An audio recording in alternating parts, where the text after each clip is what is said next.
Hi, Michael. We are coming to you, not you, Michael. We're coming to the audience from the past. This is actually, but the very recent past. It's okay. The news will still be quite fresh. This is yesterday. We were recording this on Wednesday, October 4th in the afternoon, and we do have a lot to talk about. But do you want to begin with a preamble about Black people, or do you want to just get into the news? Well, it's nice that there's a big story this week instead of a bunch of small stories, but I thought we'd do like an hour and a half at least on Jamal Bowman pulling the fire alarm. I still haven't figured out if he really did it. Like I've seen so much contradictory evidence. It looks sometimes like he did do it, and sometimes like I believe he didn't mean to. I can't believe he's very stupid, but I don't think he's that stupid. There was recently a Twitter space, I think it was yesterday or 2 days ago, by Patrick Casey, who's like a big alt-right guy on Twitter, and a bunch of other like alt-right guys. The title of this space was, "Is Jamal Bowman illiterate?" Jamal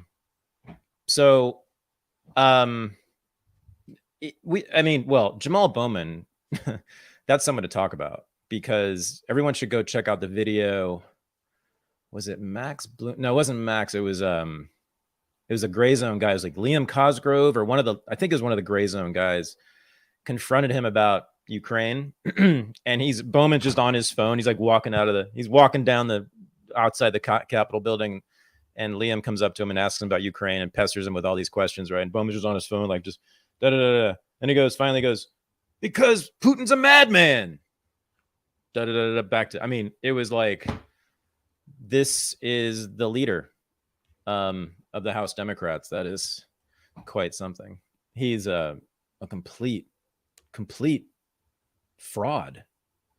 He's also, I remember that he's a big member of the Democratic Socialists of America. He's one of these DSA. I'm like, this is who I used to be a member of DSA. And he's just such a fraud. He clearly knows nothing about Ukraine, and yet votes to send billions of dollars there and supports it, and just repeats the lies of the CIA. Putin's a madman? Who says that? That's insane. That's not even even the neocons don't say that. They come up with some more artful terms, but that's the left. That's DSA. Yeah, because he's a Black dude named Jamal from the Bronx. He gets massive affirmative action, and that's, of course, what's happening here. If he were some white dude from Manhattan, he'd probably do okay because he'd have lots of money, but he would not be the national celebrity that Jamal Bowman is. It's really gross. He's just disgusting. Hakeem Jeffries is only slightly more articulate, but similarly bankrupt. The Congressional Black Caucus, I used to work for them back in the day. I was staffer on a left-wing at a left-wing lobbyist in Capitol Hill. This is in 1988. And the CBC, the Congressional Black Caucus, was the most sort of left-wing progressive caucus in the Congress at the time. And so we did lots of work with them and for them, and held hearings and did a lot of research for them. And I was all about them. And, now I see that they were just all frauds, just complete, total frauds, hucksters, race hustlers. And Bowman is following on that hallowed tradition of Black politicians in this country. It's an especially undistinguished group, I should say. It's even worse than the white group, which is pretty terrible, pretty horrendous. It's hard to find a good Black politician. It's similar to the way that immigrant politicians used to be. There's just an incredible amount of corruption because of where they come from. I was going to actually ask a question about the broader case of Black people and fire safety. And if there's... What are you saying? They can't swim? Is that what are you getting at? What are you getting at here? Maybe they should change their can't swim. The batteries of their smoke alarms. That's all. And that maybe Jamal Bowman's failure to understand what a fire alarm is. Oh, that's the broader issue. Problem with this fire has raised this. You really have a knack for raising the fundamental issues, don't you? Yep. Yeah, going at the heart of the matter. God.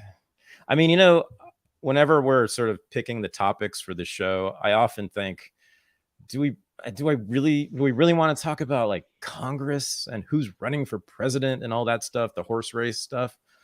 I mean, unfortunately, we have to. Unfortunately, yeah, that is very important. We also know that there are equally or more important things outside of Washington, D.C. and politics, but we do have to cover it. But yeah, it's just, I feel the thing that I've really realized in adulthood, and this is maybe partly because they have changed, maybe it's just because I'm older and wiser, but the political class, politicians today, and I think the ruling class, the political elites in general, are just much dumber.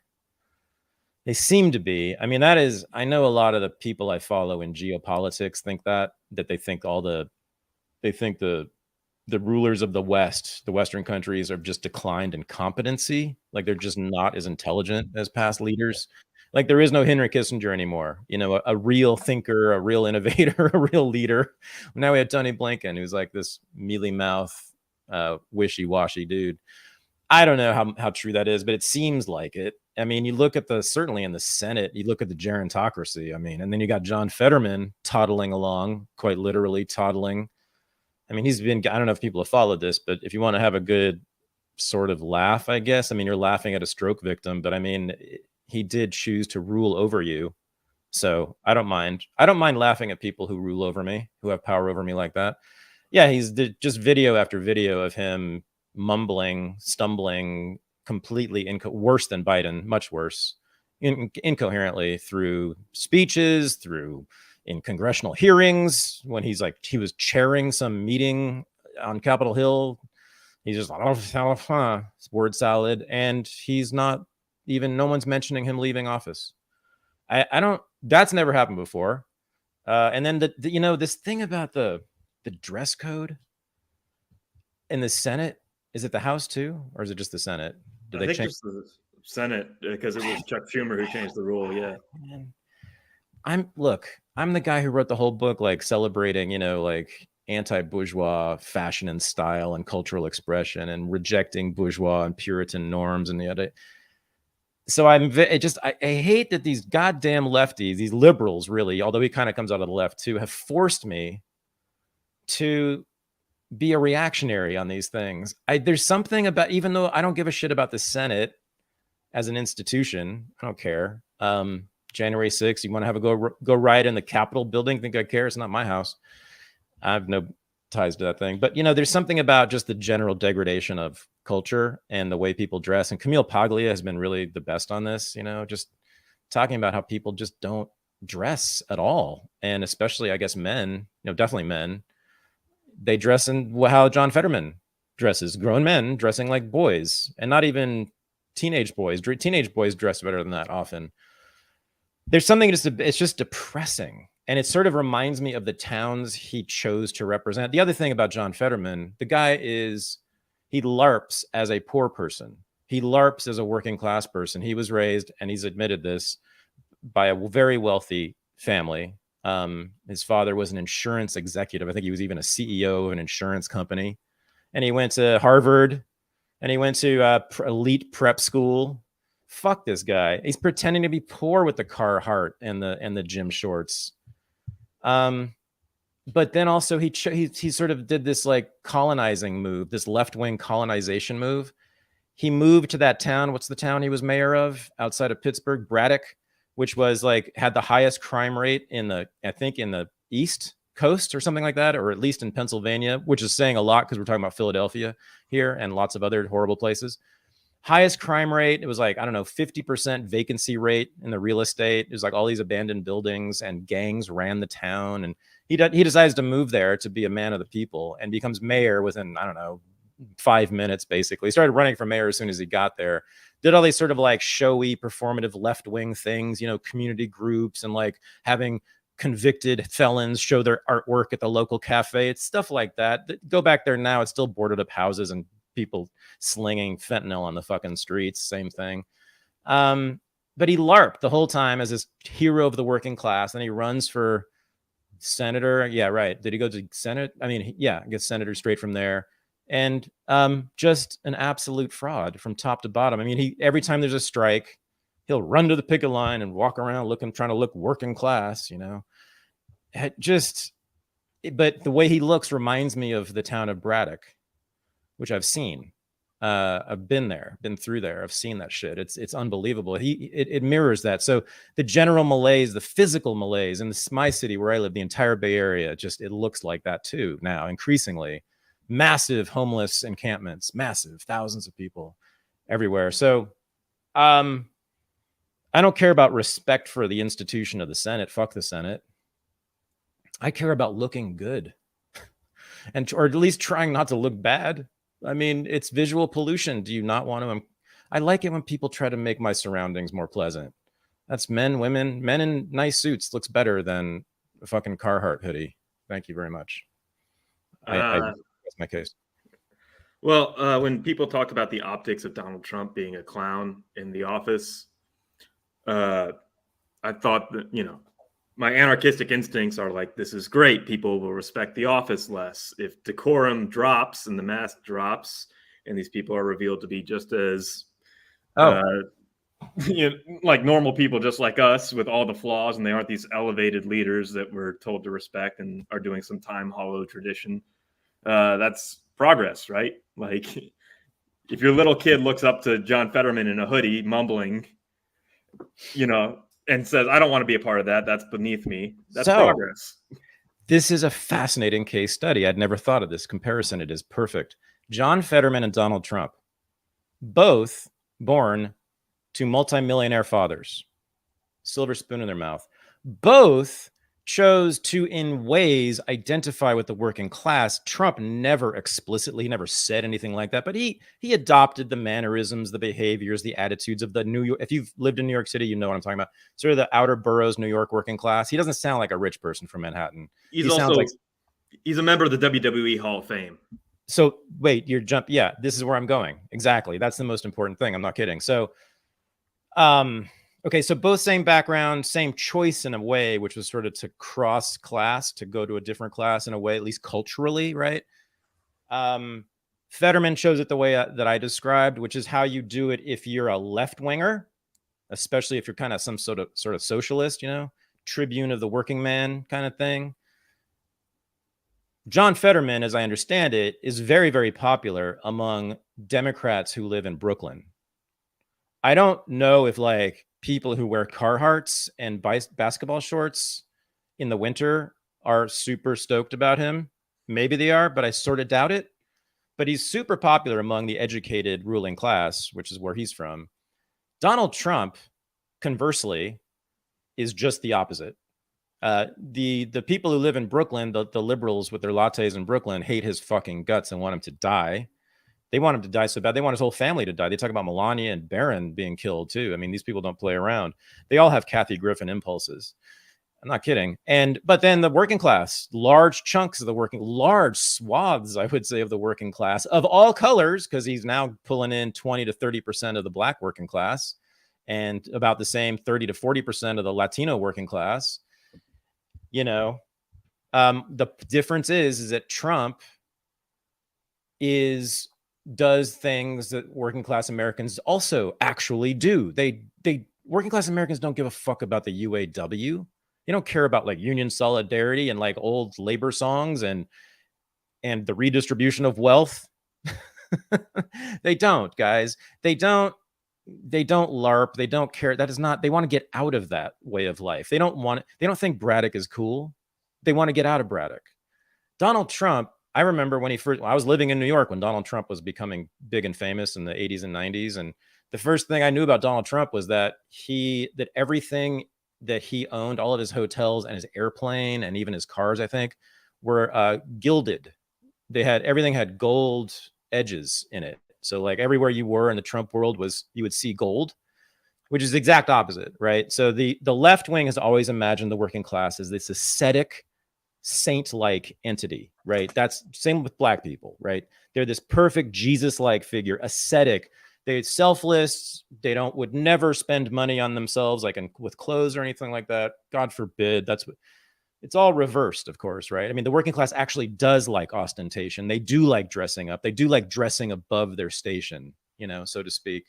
And Trump always understood that, and he always never had a problem with it. He was like, oh yeah, working class people love to be ostentatious and grandiose and, you know, big NFL games and all sorts of crazy advertising and all that stuff, all the glamour and WWE, right? Which is all about that, right? That's all about ostentation. He embraced that stuff, and that's where the people actually are. That's who the working class always has been. They've always been interested in what we call, you know, lowbrow culture.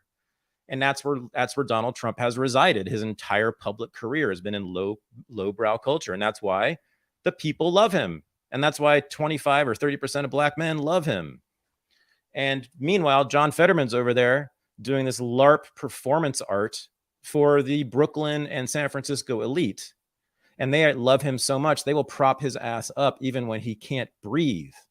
So that's the problem. I mean, it's an interesting thing. There's both.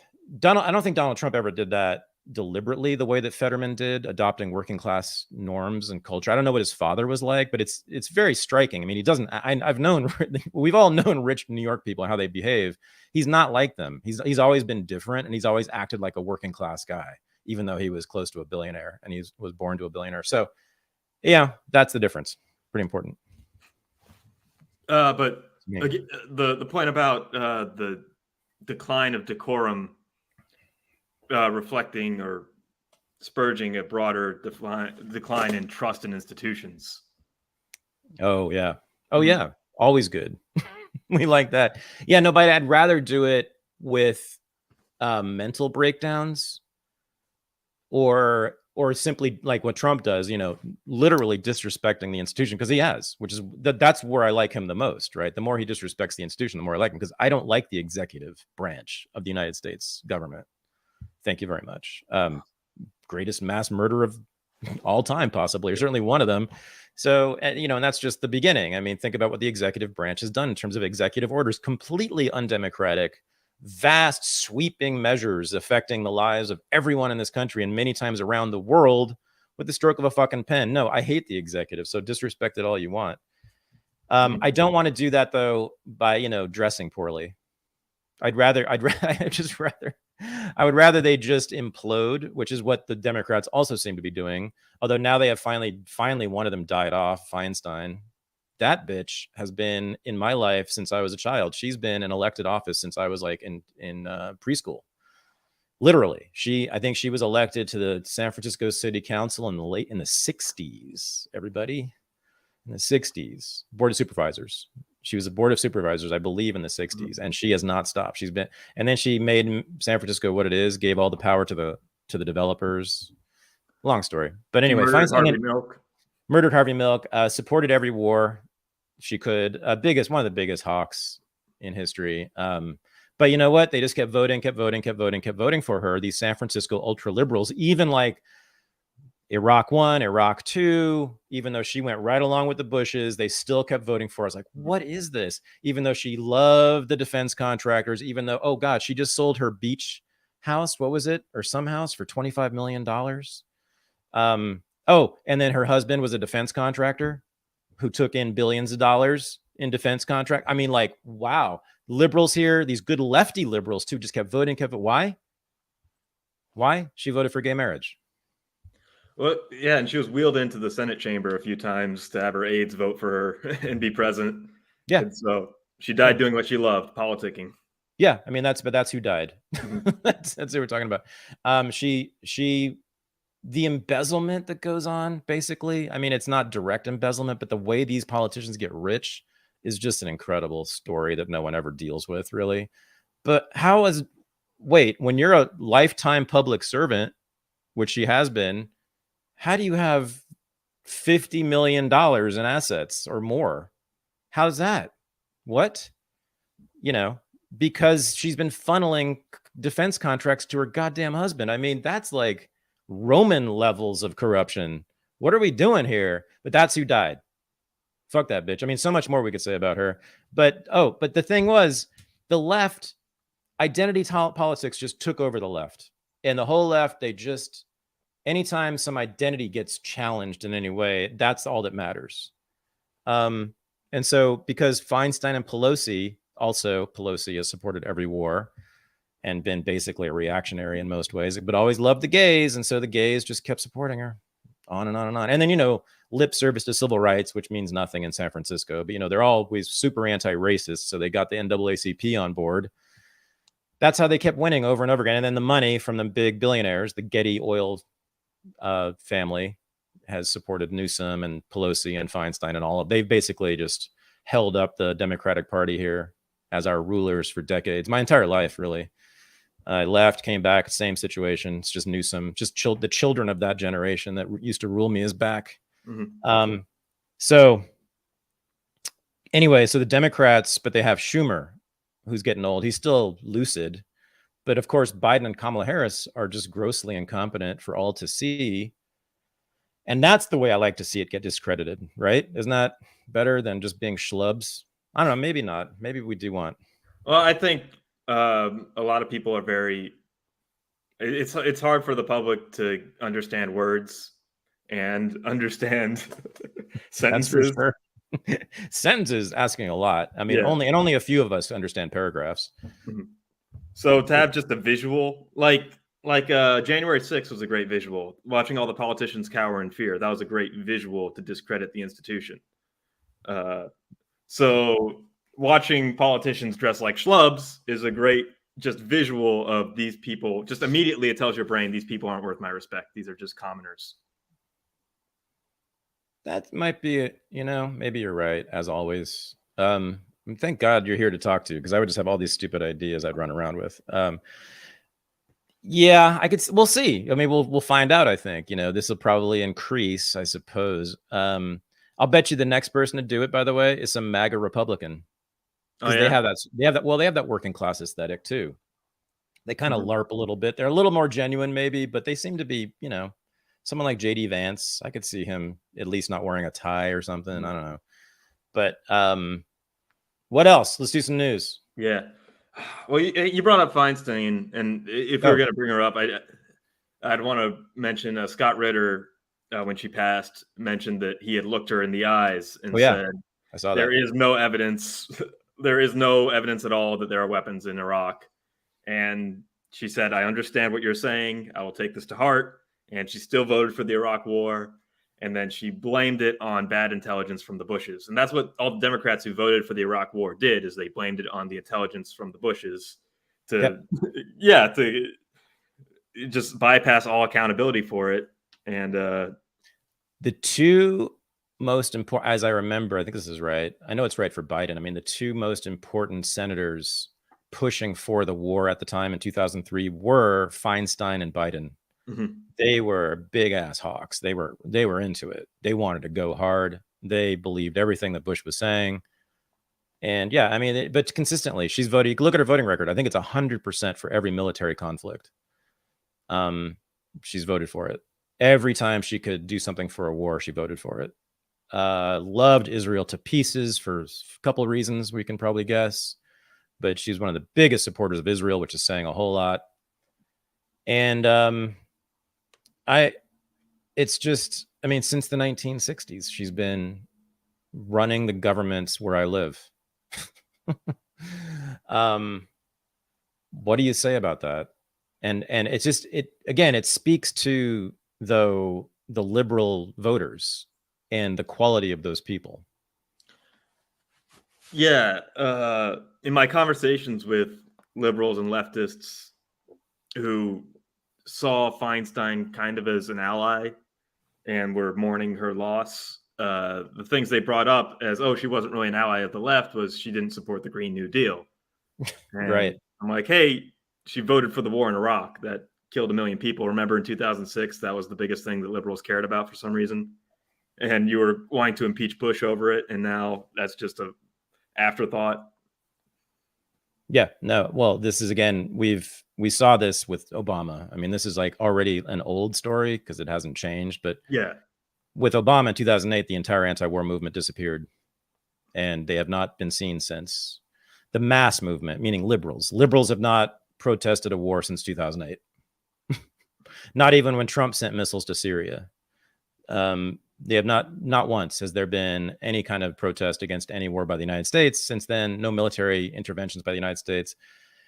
And there have been plenty, including especially by Obama, who increased the drone strikes, all that stuff, since 2008. It's a despicable, they're despicable hypocrites who care only about minority groups as accessories, like style accessories, fashion accessories, Oh, look, I have a black friend. Oh, look, I'm friendly to my Latino dry cleaner. My gay hairdresser is my best friend. That's it. And they don't care about anything else. They couldn't ever find Ukraine on a map.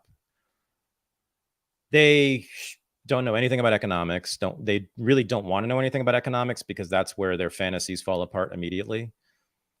They know all about Toni Morrison. They read all of her novels in college and they loved them, and they feel really a real fierce kinship with black women.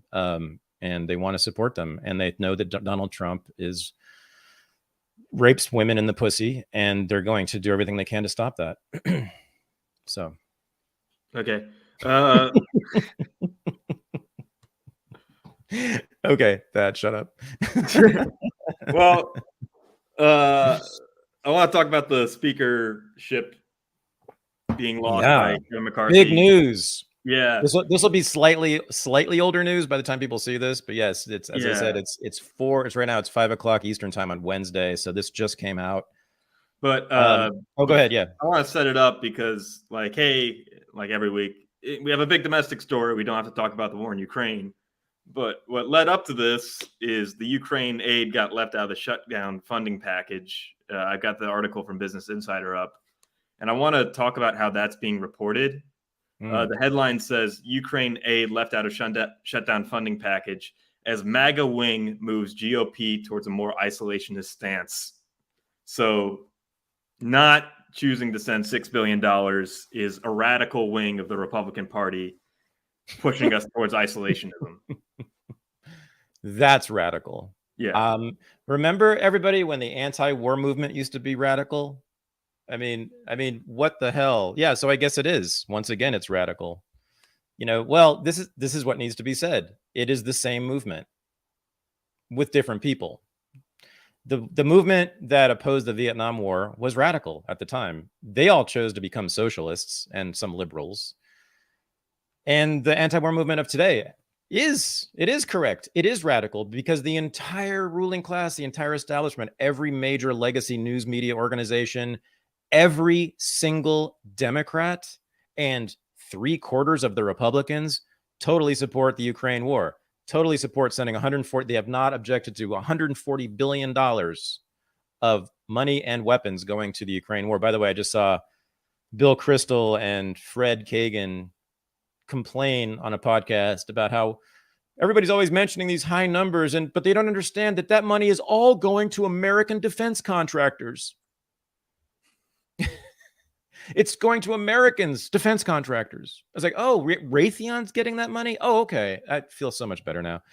But it's still full of shit, because Raytheon then sends the weapons, shiploads and plane loads of weapons to Ukraine, to the most corrupt country on earth, to the most corrupt defense ministry on earth. And they steal the weapons and sell them on the black market. And by the way, one of the main weapons being used in the Ukraine war, and that we have shipped there, is surface-to-air missiles. Anti-plane surface-to-air missiles. And the Ukrainian government has been enmeshed in the black market in Eastern Europe for decades. I will try not to fly an airplane anywhere near Eastern Europe for the foreseeable future. I will be shocked if there aren't multiple jetliners shot down in Europe because of this. There are gangs, there are all sorts of course, crazy political factions who want to do all kinds of mayhem, and Ukraine is just in there selling this shit. And then once the war's over, they're going to have all these weapons and they're going to be broke. You think they're not going to put those weapons on the black market to make some money? But just all the corruption that we know is in Ukraine already, that almost guarantees that those weapons are going to get into the hands of the wrong people. It's okay. But yeah, Barbara Lee, my congressperson, Berkeley, California, Oakland, California, who was the only congressperson to vote against the Afghanistan war when it started, heroic stand, she has voted consistently for Ukraine as well. So yes, it is clearly very, I mean, if Barbara Lee, who's another socialist in Congress, by the way, she's super left wing. So if they're all voting for the Ukraine war, they're all supporting then it is clearly completely radical to want to stop it, to be opposed to this war. And yeah, isolationists have been the radicals in this country, although they've been misnamed. It's not really true. They want interaction with the rest of the world. They just don't want to go to war with it. So they got smeared with the term isolationist. During the Spanish-American War, that term was invented specifically to smear anti-imperialists, people who were opposed to that war in Cuba and the Philippines. That's when that term was invented and deployed against people like you and me. Mm-hmm. So it's still misemployed. They're not people like MAGA. It's not like they don't want to do any trade. They don't want to travel in other countries. They just don't want to go to war, and they don't want to sign treaties that disadvantage the United States. That's all. So yeah, it is radical. So it's just funny. Thanks for bringing that up. And that's why I wanted the isolationist thing in. But I just remember going to school and like they teach you in history classes that isolationism is the correct term for this position. And that's the frame. Yeah. It was used by the enemies of anti-war people in Congress, and the so-called isolationists, the people who opposed the war, were powerful in Congress, including in the Senate. There were about a dozen senators who opposed World War II. U.S. entry into World War until Pearl Harbor, like right up to the last second. So that's why they had to be smeared, right? Because they were so powerful and they threatened everything that Roosevelt stood for. So that shit continues today. And Matt, we got to talk about, speaking of so-called isolationists in Congress, there was well, we don't know. It was either a huge victory or maybe an impending catastrophe. But so. Go ahead. Real quick. CNN had Max Boot on to talk about, they just treat Max Boot like he's an expert. And my man. Yeah. Oh, he is. He is an expert. But they had him on as soon as the funding package was passed to talk about how Ukraine aid isn't being offered. And yeah, but the anchor had to ask him because like Max Boot is framing this radical wing as like isolationists and they're all Putin stooges. Like Max Boot is like almost still a Russiagator, that he'll still talk about how Trump is a Russian asset. That's a given. Oh yeah. But the anchor had to ask. It looks like 60% of Americans, when polled, do not want to fund Ukraine any further. Right. So at least you have to acknowledge the polling data on this, that even though it's 8 representatives or whatever, it's a majority of the American public are tired of this. I am proud of Americans for the first time. Yeah, they were 70% in favor of sending aid to Ukraine a year ago. 70% in favor. Now they're 60% opposed to it. Big move. All right, so let's just go through this real quickly. So Matt Gaetz engineered this coup, basically, although he hasn't filled it yet, against McCarthy. McCarthy was just voted out as speaker, part of a deal that Gaetz and McCarthy made when McCarthy was selected as speaker. And people remember there was like 14 rounds, I think, of voting, and it was this constant cliffhanger. And they resolved it by putting together a deal in which Gaetz was given the power to call a vote on the speaker at any time, and he just called that. He called a vote on the speaker, and McCarthy was voted out. So every Democrat voted for it because it didn't replace McCarthy. It just took him out and made the speakership vacant. And then only 8 Republicans. So that's the problem. Only 8 Republicans. So all the MAGA folk, and that's it. And it shows you how small the MAGA folk are. 8. And remember, they have the majority, a bare majority, but it's still a majority. So 8 out of, what do they have? 220-ish, something like that. So 8 out of 220, something like that. Republicans in the House are MAGA and are willing to do this. So I don't know, man. A lot of people are saying this means that MAGA is dead right now. That's what most Republicans are saying. Even a lot of people who are not totally establishment. Tom Massey thinks it's a disaster because they didn't replace him. They didn't replace him with anybody. So now there's an open election basically for the speakership. Jim Jordan just announced that he's going to run for it. And that's my pick. I mean, I'd love to see Jim Jordan because dude's a bulldog and he certainly produces a lot of things. Found out today, though, MAGA's mad at Jim Jordan because he's not going hard enough on the Hunter Biden story. They want more action. They want more subpoenas. I'm not even sure. But I mean, there's so much fracturing within the MAGA movement now. They don't, Matt Gaetz hates a bunch of people and a bunch of people hate him. And like Marjorie Taylor Greene and Lauren Boebert don't talk to each other. And so I've been interested in this movement since its inception, and I've been following it ever since. This looks to me, unless if they can get Jim Jordan elected, but I don't see how he could be elected. I don't quite see that. Well, if he's the only person running against a Democrat, I guess, but he's not. I mean, there's well, it has to be a Republican. I mean, it's within the Republican Party. It's only for the speakership. The majority gets to choose the speaker, so it will be a Republican. And to remove, for some reason, it was a special deal that Gaetz came up with to remove the speaker. The Democrats got to vote on that, but to elect, or maybe I'm wrong about that. Oh, I'm wrong. I'm sorry. It is full house. You're right. It's full house. It's full house. But I mean, there is an internal.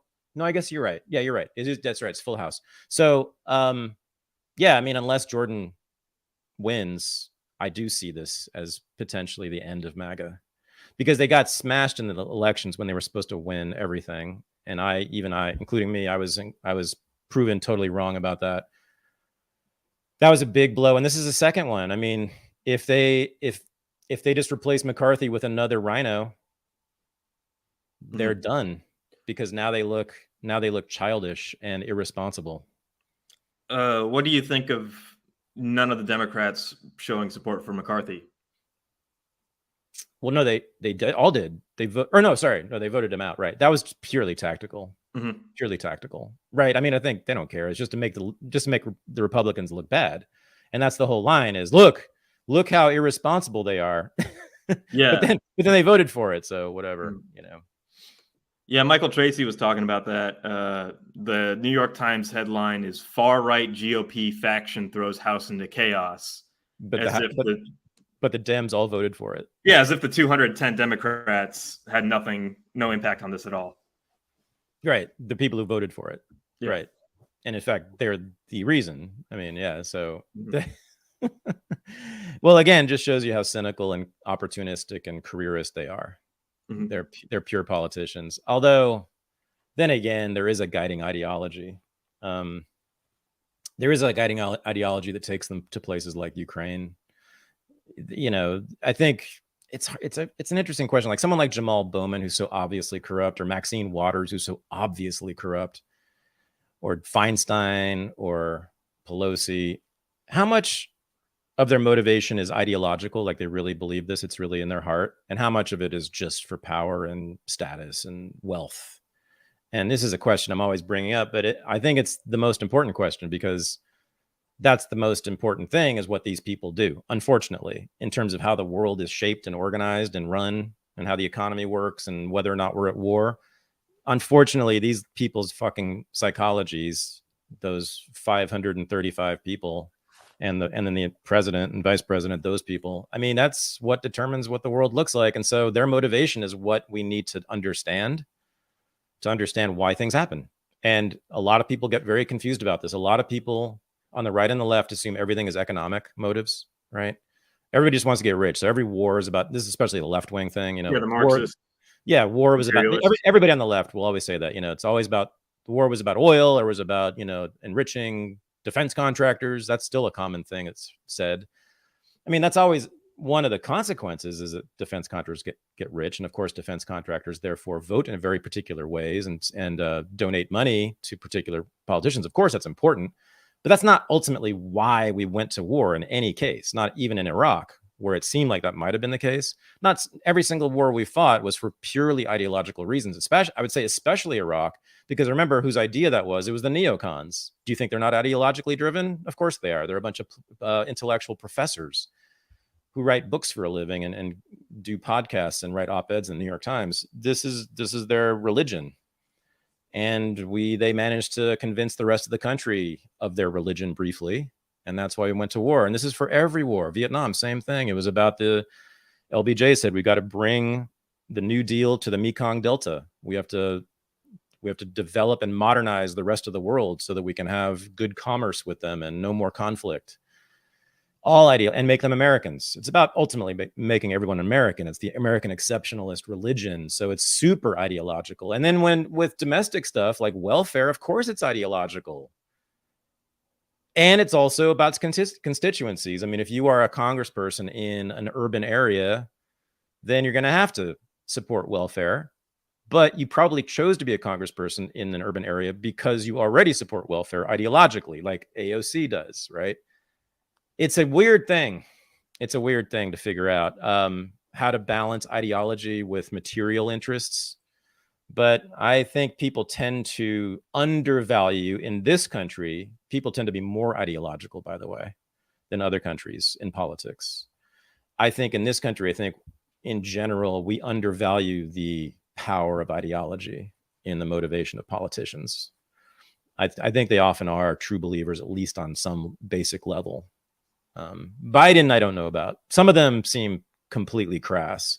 Biden and Harris, they don't seem to really care about anything, but I do think most are guided at some point by some ideological vision, some moral compass that they get. Well, I mean, you and I have always debated this, but yeah. Oh, what I always say is that, well, like there's a default ideology that we don't even see as ideology. There's just default things that are seen as correct, like that right. The Civil War was about slavery and that Lincoln was our greatest president. Right. Like if you believe that, then you believe that imperialism is the answer to everything.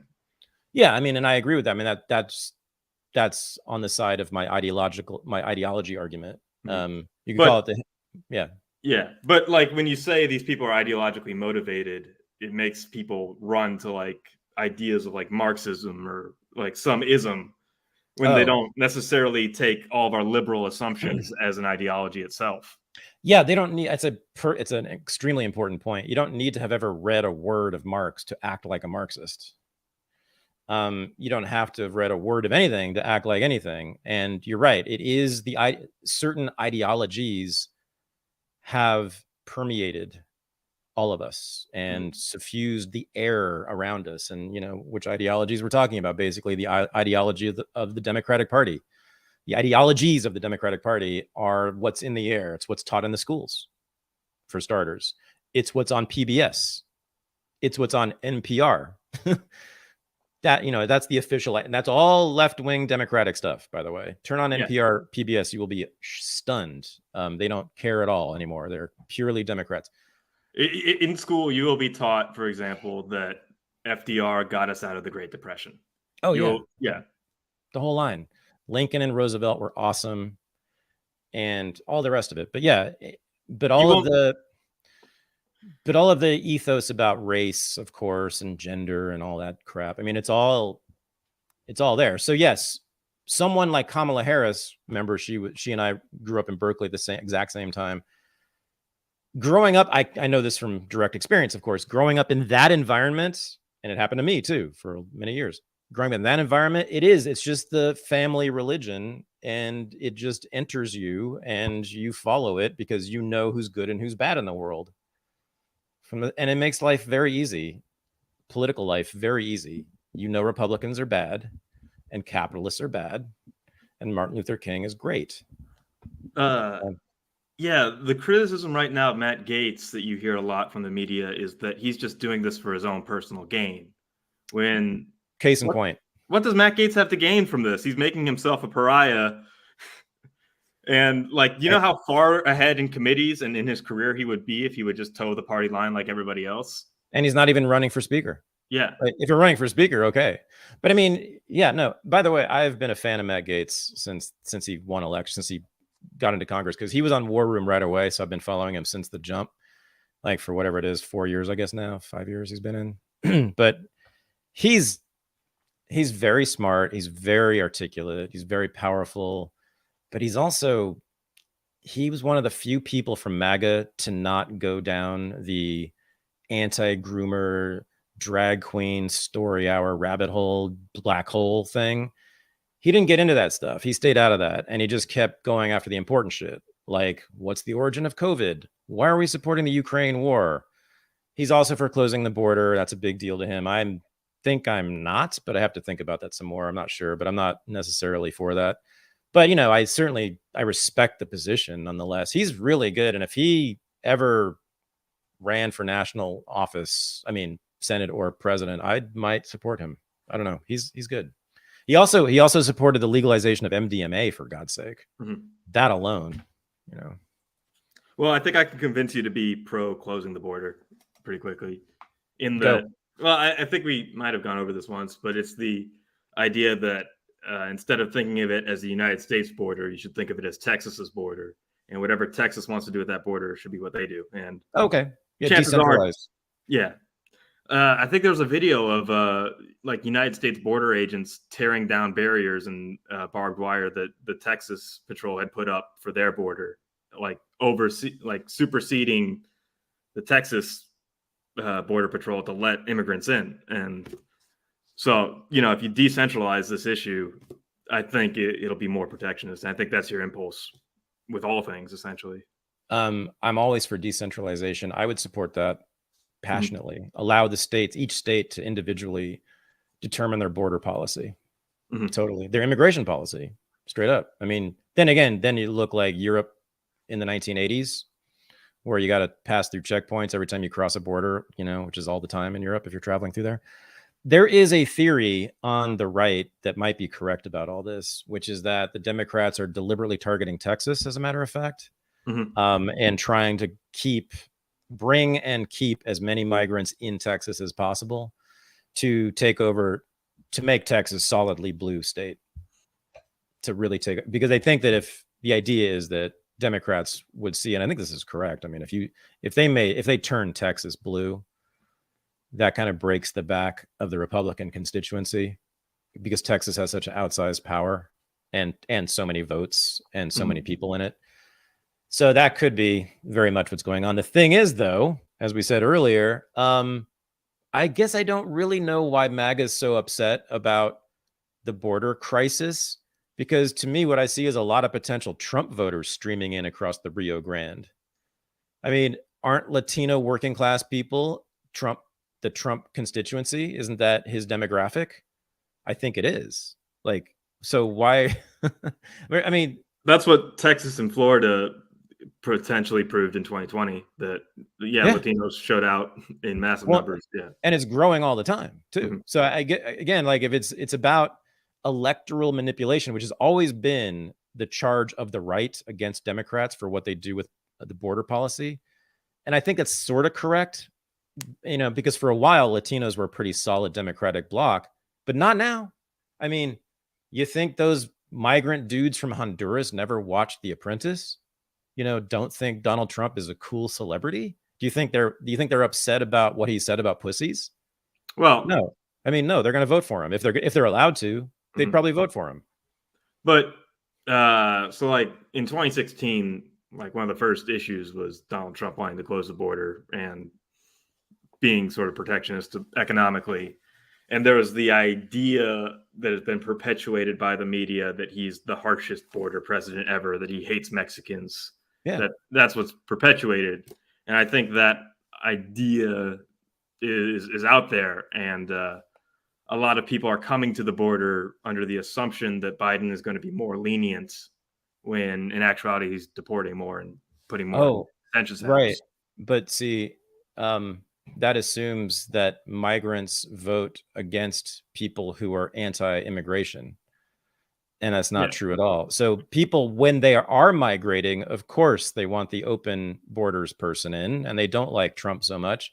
But as soon as they get here, and this has been documented in study after study, it's called the pulling up the ladder phenomenon, which is that, you know, once immigrants get inside the United States and get a green card, they vote for protectionists. They vote for border closures. They vote against immigration. It's hilarious. Very selfish people, it turns out, everyone is in the world.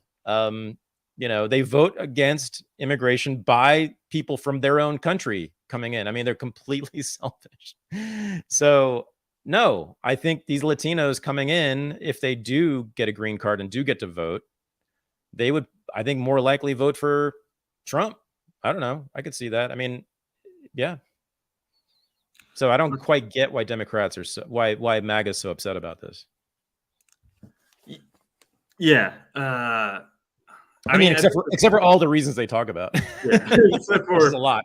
Yeah. I know, but except for their idea of national sovereignty and but I'm just saying, I think ultimately it might benefit them. Might. Like Latino men, which is mostly what it is. That's a very fertile Trump ground there. I think those guys are very likely to vote for Trump. They love masculine shit.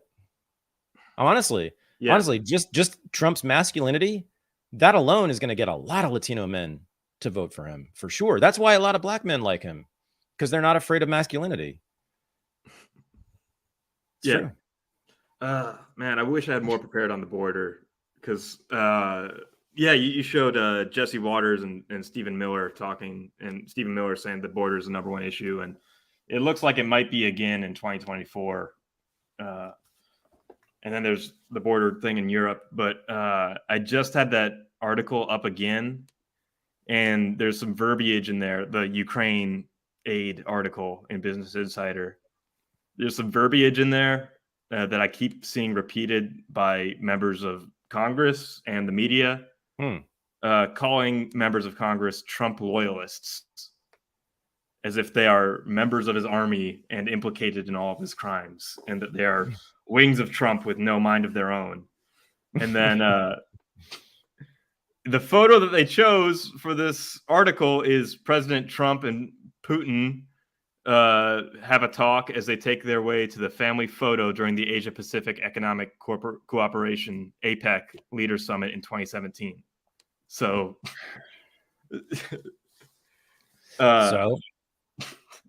yeah.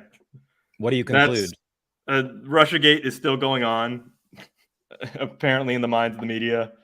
And I want to talk about the Trump loyalist thing, the Trump speaker thing. So you said that this might be the death of MAGA. I remember this was one of the plans I heard brought up on War Room during the Stop the Steal movement between November 2020 and January 2021, where, here's how we make Trump president.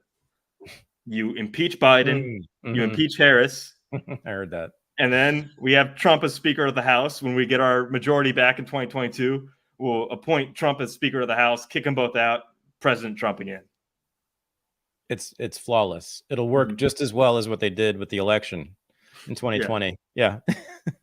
What did Bannon call it? The plan that ended up blowing up in their face. The full the Packers sweep, I think.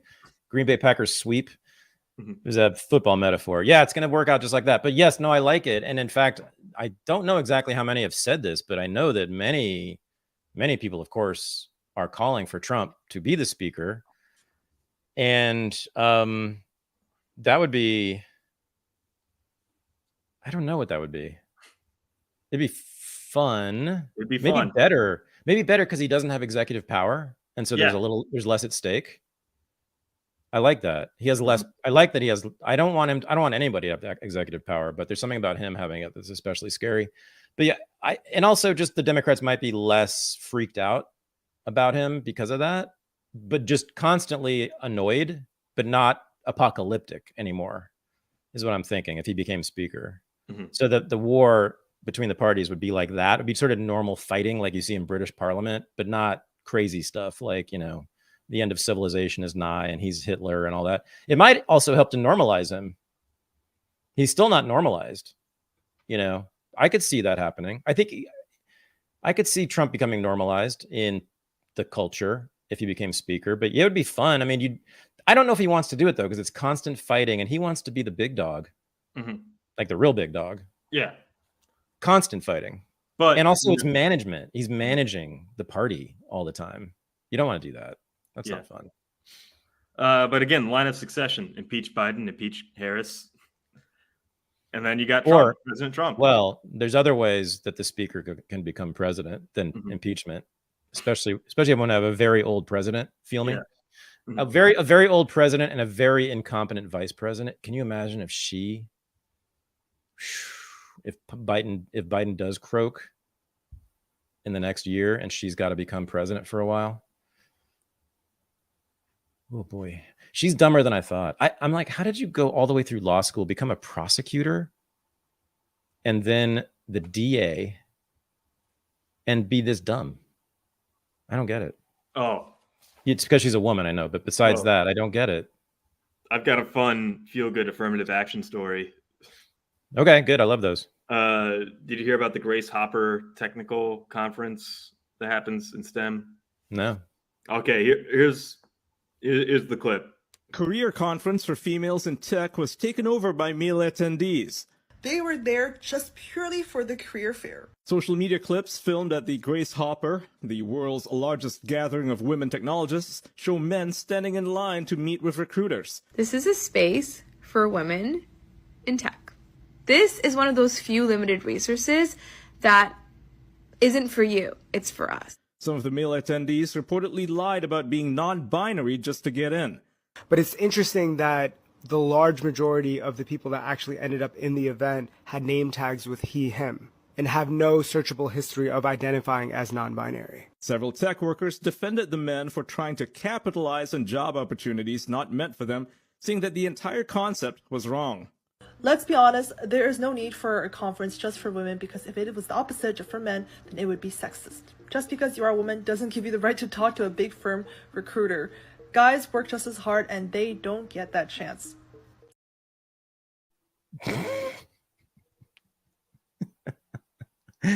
Bravo, bros.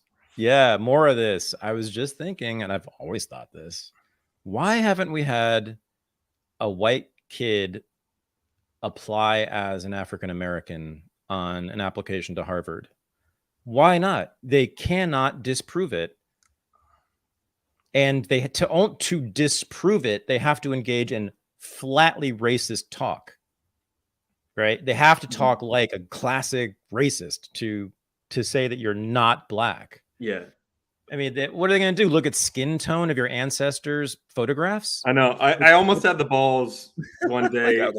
I almost had the balls one day in a class when they asked everybody who has black ancestry to stand up and for something and like move forward. I almost was this close to making the Southern Italian is black argument and being total social justice warrior about the Italian thing. Well, then there's Dr. fucking Leakey, who apparently we're all black. Yeah. Apparently we all descend from Africans. I mean, so yeah, it's just part of the the racism of the left. Yeah. But you asked about Kamala Harris. I think she is the physical embodiment of affirmative action, and her entire competency and career is a reflection of that internal logic. When Senator Feinstein passed, Gavin Newsom announced that he will replace her with a black woman. So, like which he already did, and not just that. So it turns out LaFonza Butler, she's not only a black woman, she's a lesbian, and best of all, a labor leader. She's the president of an SEIU local in LA. There was the Babylon Bee article that Gavin Newsom put up a dartboard of black lesbians and just threw on. Yeah. I think he picked a good one. She seems to be able to speak correctly. Oh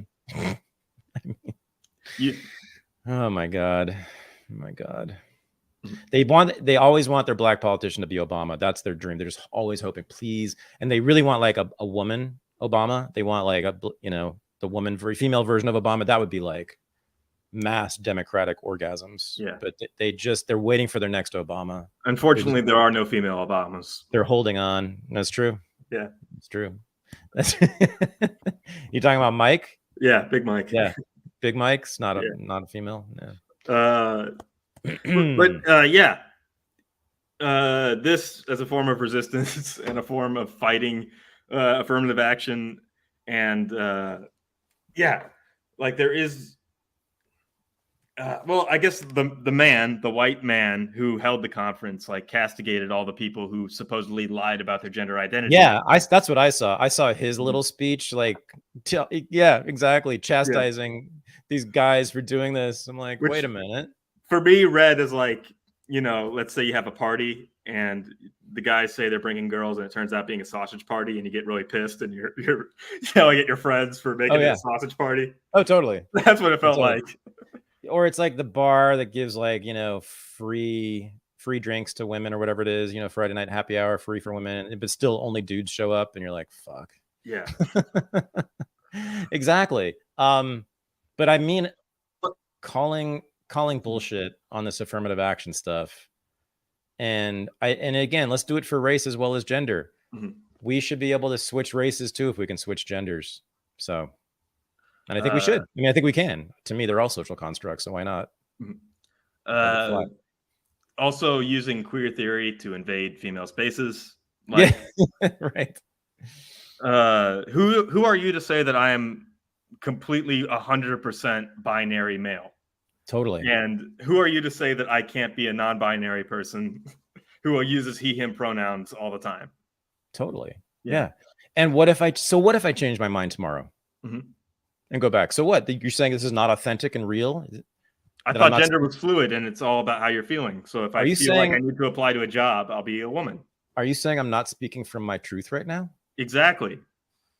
So what if it changes? I thought things were fluid. And I thought it's completely independent of gender expression. I thought it was, Yeah. What's funny is in San Francisco, coder is actually a gender. They actually all wear the same clothes. They all talk alike. They look alike. All the coders, female and male. Or maybe it's a race. I'm not sure, but it's one or the other. It's a very strange species, is what it is. The coders. So I think that may have been part of the confusion. Is that they just don't know because they spend all of their time with digits and looking into screens. They don't know about what's happening in the real world. I think that's it. They don't know the difference actually between men and women. So that is an innocent mistake. You say that as a joke, but I think that's actually it has a lot to do with transgenderism and the rise of it in recent years. Notice how many look deliberately like anime characters. Mm-hmm. Yeah, they're a little too online. I've known people who have given their own testimonials about their gender journey. And some of them said, I played fantasy role-playing games online as a woman for a long time. And I created this character. I created this avatar. And that felt more like the real me than who I was walking around in my day-to-day life. So I decided to make that persona me all the time. Like I've heard that before. And I think, the technology, the transhumanist technology is tied in with transgenderism, and it's entirely a modern phenomenon. I just realized the online life promotes schizoid behavior, where you have multiple personalities, quite literally, in your avatars. And I don't ever do this with my avatars, but I know that those avatars can become full-fledged personas. I mean, from like a Twitter handle that someone is known by famously, like I'm thinking of Cat Turd, like that guy, no one knows what his name is or where he lives or anything about him, but he's hugely famous. And I think even makes a living off of being Cat Turd. but it's a whole persona. He has to, there's a branding that goes on. And you have to stay consistent with it. So you put a lot of work into that persona. And a lot of these people online have multiple online personas through their avatars, right? I mean, I think you know that world better than I do, but so it makes sense that trans identities. I mean, for God's sake, how many gamers have already been trans in a way by having female avatars, right? And when they're gaming, as I understand it. How many right-wing commentators pretend to be heterosexual online? Right. How many of them are gay?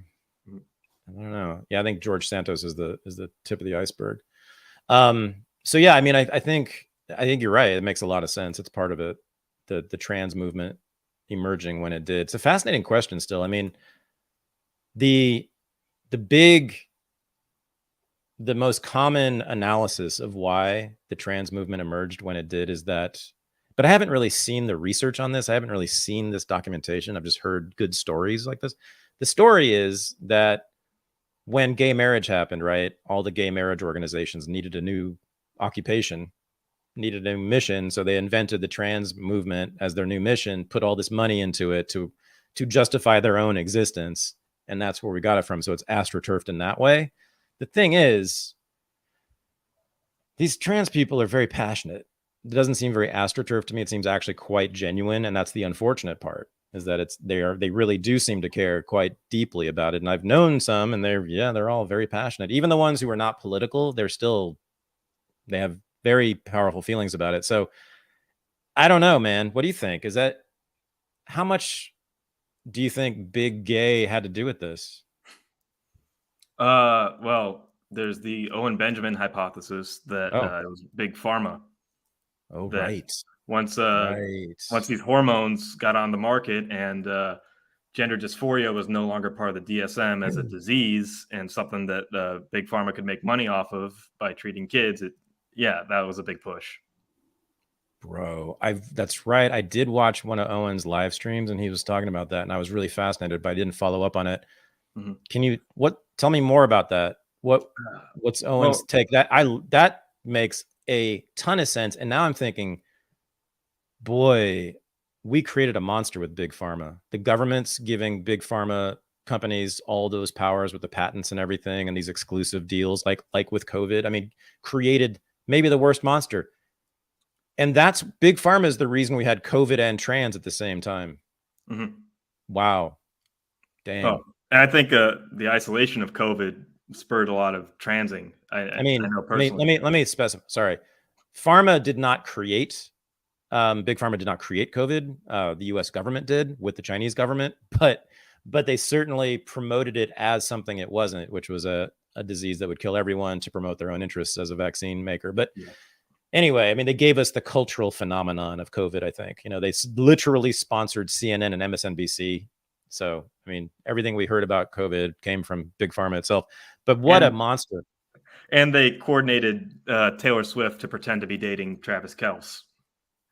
Kelsey. They did? Oh, right. Yeah. They had Travis Kelce do that ad for the vaccines. God, he got in trouble for that. All right. So wait, so Owen Benjamin is saying that Big Pharma has been pushing this because of their obvious interest in the drugs. Yes. That are used in transitions, right? Mm-hmm. Whoa. Now, how does that come down? Like they tell the doctors to push the drugs? Well, for example, a sex change operation is now gender affirming care. He gets big on RFK for being a hypocrite on this too, for being quote anti Big Pharma, but for taking testosterone and for taking all these products made by God knows what else. Yeah. RFK has needles going in him for sure. Uh-huh.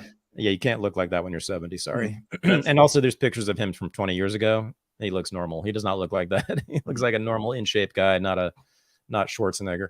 Yeah. Well, again, though, but is that through the doctors? Like, is it being spread through the doctors? I need to plug in my computer. I'll be right back. Okay. Damn. And I'm done. Yeah. Okay. Sweet. I right back. I meant it. Yeah. No, right. Is he saying that the doctors have been pushing it? Because that's how it would happen if it was Pharma has not, or through ads or what? How is the mechanics of this? I guess Big Pharma is funding the cultural. Well, he goes to Israel. This is the problem with anti-Semitism. Okay, it's often quite dumb. It's just dumb. It causes people to make incorrect analyses. I don't mind being anti-Semitic. I enjoy a good anti-Jew joke now and then, but it's not it's dumb. Israel's not as powerful as people think. But go ahead. What? Okay. Well, he looks at the families that own these pharmaceutical companies, and looks at. You mean like the poor, maligned? What's the family that made fentanyl? Well, also Israel being a super liberal state, a super gay-friendly state, pushing their worldview on the world through their foreign policy. That's the global vision of it. If you look at Globo Homo, you mean? Yeah, Globo Homo. And he's saying Israel is behind that, pushing the LGBT agenda globally is Israel. Well, conservatives will proudly tell you that, and Israel will proudly tell you that themselves, that they are the safest place in the Middle East for gays, that they view themselves as a super progressive state that's a bastion of democracy for the rest of the world. And if you look at like transgender rights and transgender sort of like celebrations in other countries, you'll usually Mhm. find the Israel embassy is behind it. Oh, wow. Really? Yeah. Oh, interesting. Now that could be, again, this is wagging the dog, Yeah. right? I'm pretty sure they're getting their orders from the State Department, and that's why they support things like trans Okay. stuff. Because again, we're the ones who pay them, not the other way around. We like, they're dead tomorrow if we end our support for them. I mean, the entire state like is built on a foundation of American money and weapons.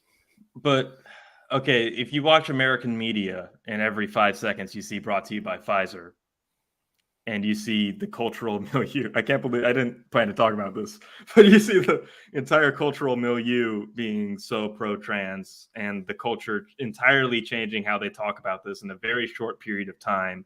And you see who benefits from it, and you see how much of a hold Big Pharma has on our country, especially through what we've seen with COVID. It just seems like an obvious aligning of interests and incentives to play out.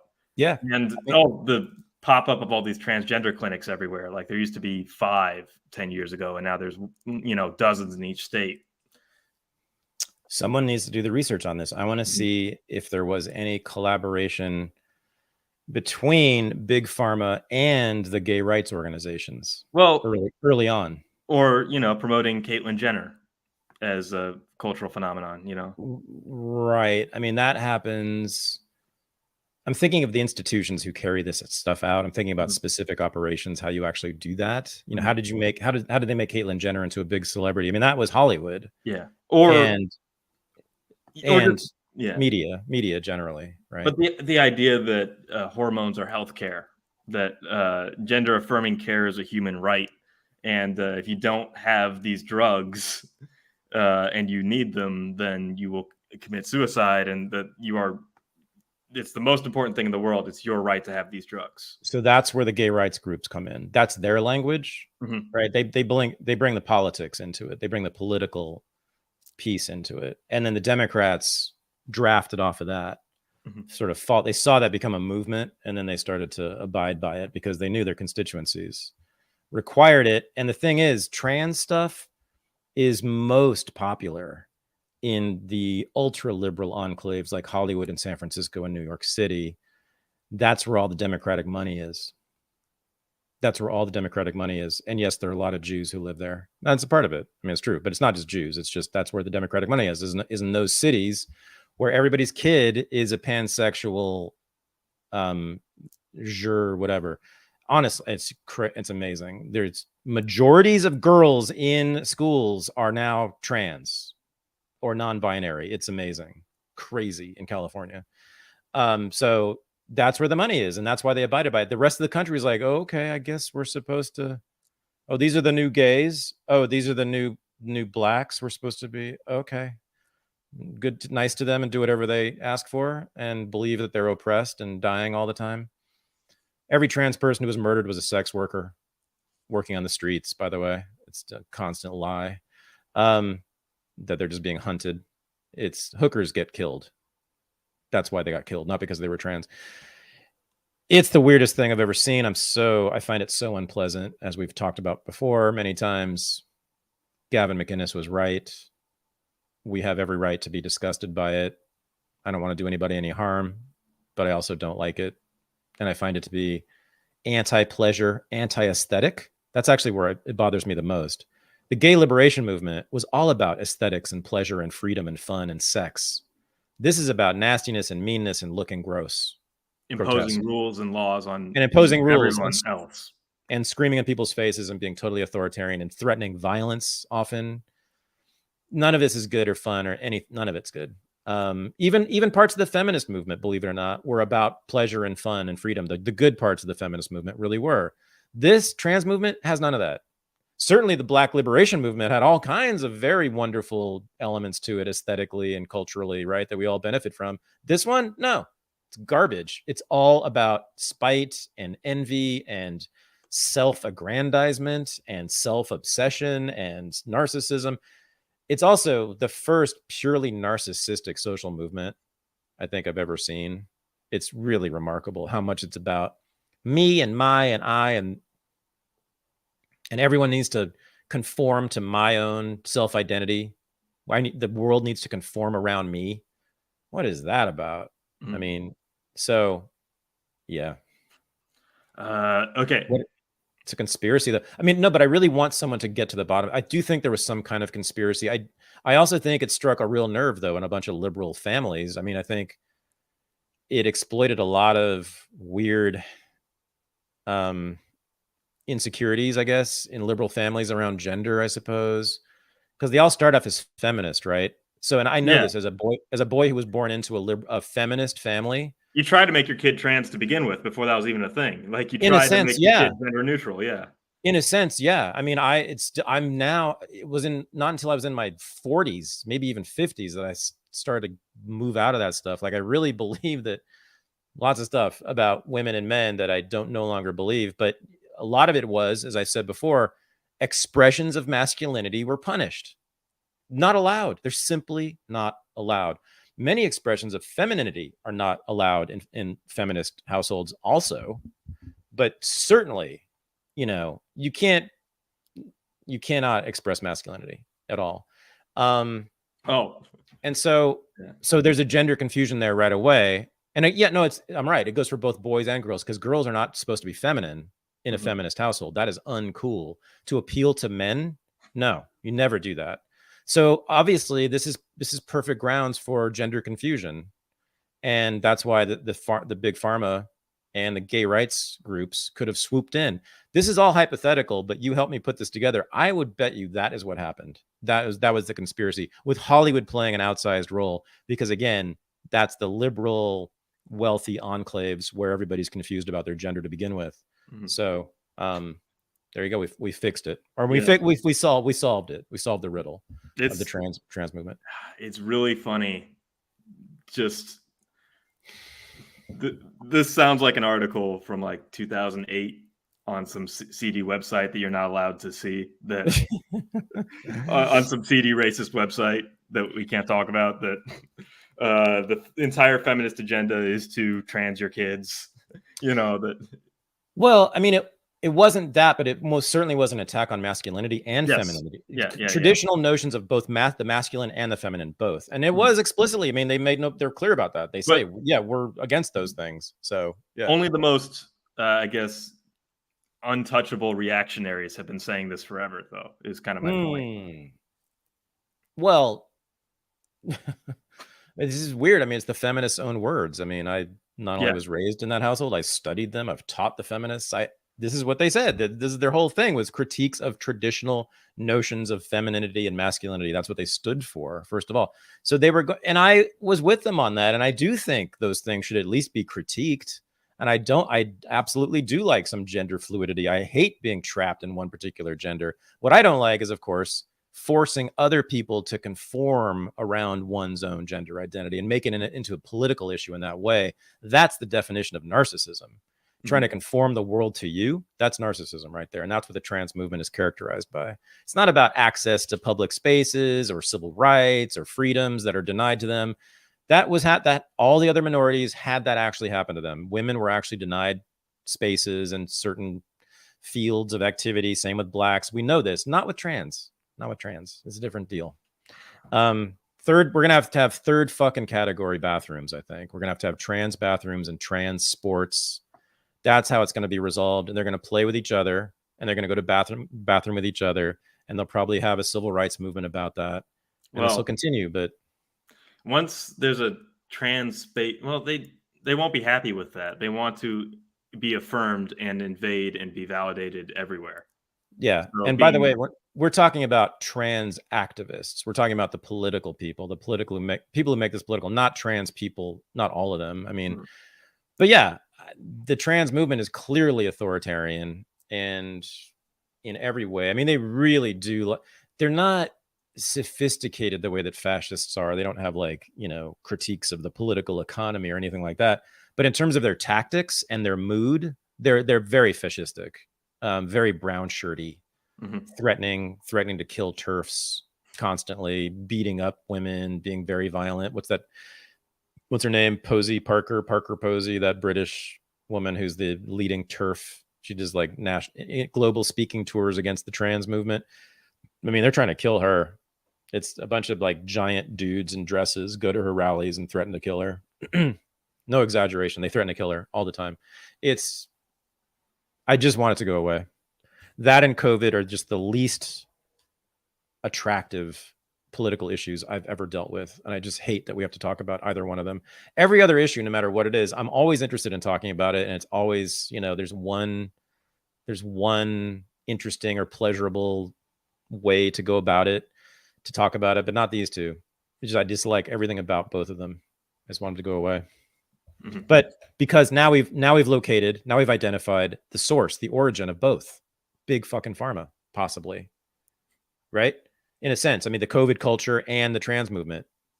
The way we think about COVID is totally a creation of big pharma. The disease itself, the US government. But the culture of COVID is absolutely a creation of big pharma.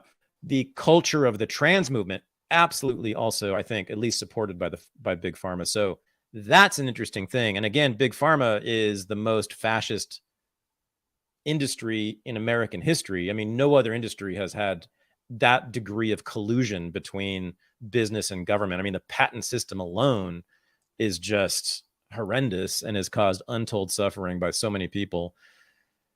So it is absolutely a fascist corporatist. It is the chief corporatist entity, I think, in our country. Everybody on the left and the right who cares about any of this stuff should be trained, should have their focus trained exclusively almost on big pharma. I think Bobby Kennedy Jr. is the only one who's doing that. He's the only one who gets it, but they're big. He himself is trans. He's a 60-something-year-old man identifying as a 25-year-old Jack dude. Like, true. Yeah. Well, he's also transpartisan now. He just switched parties, or he left the Democrats. Oh, yeah. He's going to run as an independent, which might serve to help the establishment, because he noted this himself. He'll probably take more votes from Trump than Biden. I know a lot more right-wingers that are really excited about Kennedy than left-wingers. I said earlier a few weeks ago that I thought he'd get some dissident liberals, but I don't think he's going to get anybody who voted for Biden. Yeah. I think very, maybe a few, but very few. But yeah, the right wing is who's talking about him. And the right wing is who's always been excited about him.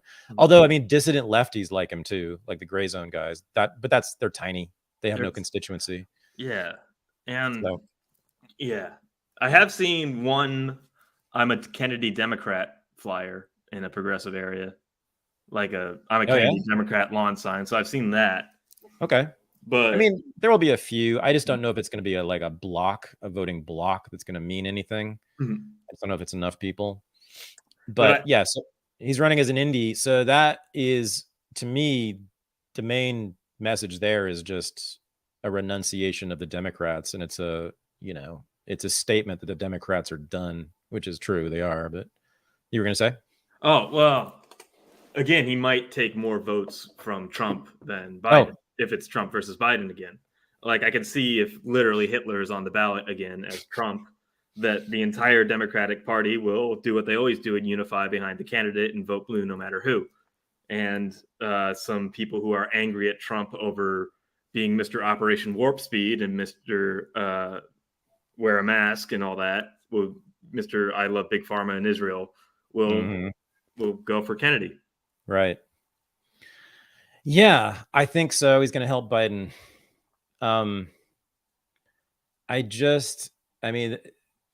If the election is fair, there's no way Biden can win. There was a poll out that it was a healthy chunk of Biden voters would now vote for Trump. People who voted for Biden in 2020 would now vote for Trump, like enough to win, enough to decide it. That's a devastating poll. And it was posted. I think Bill Kristol posted it, and he was very upset about it. The Democrats are freaking. If you guys want to check it out, go listen to Pod Saves America or any one of the big liberal podcasts. They're freaking out. They're freaking out. Or Bill Maher, they're freaking out. They know their guy. I mean, even if he does win, that might be the worst thing, because it's going to be Joe Biden, who's going to be even older, second term. I mean, what is he going to be drooling at this point? Will he be conscious? So Trump's going to win no matter what Bobby Kennedy does, unless they rig it, or unless they pull an October surprise like they did last time with the pussy tape, or it's in 2016 with the pussy tape. I don't think they have an October surprise. I think it would have came out in 2020 if they had one. Well, they're banking on the lawfare to either, if not put him in prison, make bankrupt him so he can't finance his own campaign. Remember, Trump's campaigns are self-financed. So if they can, and he's got how many lawyers have to be working for him right now? Mm-hmm. Good God. The lawyers' fees of Donald Trump right now must be astronomical. Even dude can't sustain that forever. So they might actually be threatening his campaign coffers with this. And that could be the strategy. They probably know he's not going to actually go to jail, although it's possible. And also he'll just be tied up in court all the time, just in terms of time. He'll have to be spending all his time dealing with multiple court cases, which I think was their strategy, was just sort of like do a shotgun blast at him and make him have to deal with all of this and spend zillions of dollars on it to make it difficult to impossible to run for president. Clearly, I think that was the strategy. So, they might succeed in that because it has been a pretty impressive, far-flung effort in multiple jurisdictions and multiple courts, multiple prosecutors, multiple different charges, different states he's got to deal with. Can you imagine that? Indictments in how many states? Good Lord, man, simultaneously. So we'll see. I think Newsom's going to be the guy.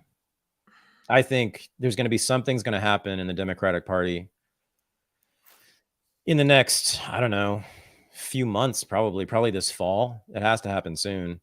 Well, he's running. He's clearly running. Mm-hmm.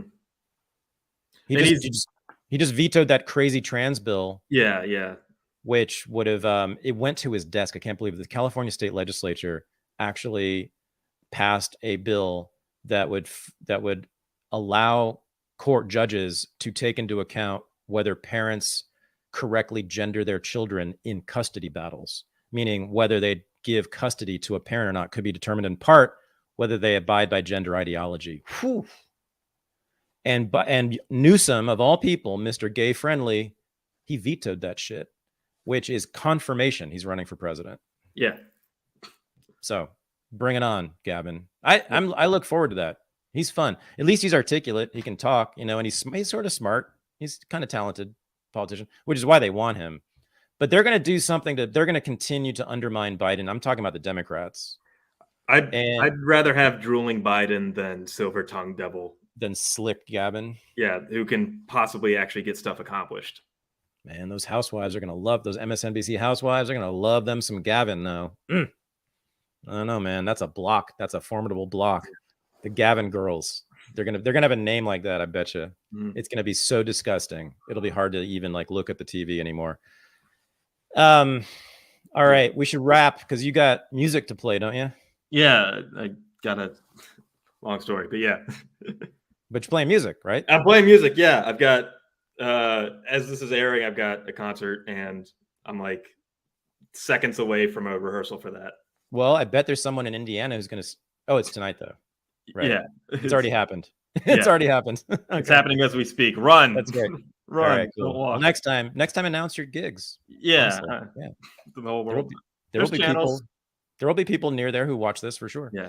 I'm Lil_Roomba on Instagram if you want. There you go. Drums. Yeah. Please do that. Yeah. Michael is amazing, and there's also some great on Instagram. Yeah. You'll see how amazing my boy is right here. Incredible musician. This is just his sidelight. He's a musician. And I tell my musician friends, this is just my music is just my side job. I'm really an intellectual. I like that. I'd love to hear that. All right, my brother. Thank you. Thanks. Bye. Yeah. Oh yeah. Go to yeah. Oh, sorry. This will tie straight into Patreon Live, the whole Unregistered Live. So yeah, sorry, because this is pre-recorded, I forgot to do this. So right after this, though, Thursday night at 5:30 p.m. Eastern, right after this airs, go to patreon.com/unregistered. We will be going to Unregistered Live, which is a Zoom meeting with patrons of the show. really cheap. You can come out and hang out with us every Thursday night at Unregistered Live. So, Michael, with that, thank you. Go play some drums. Well, thanks. Appreciate it.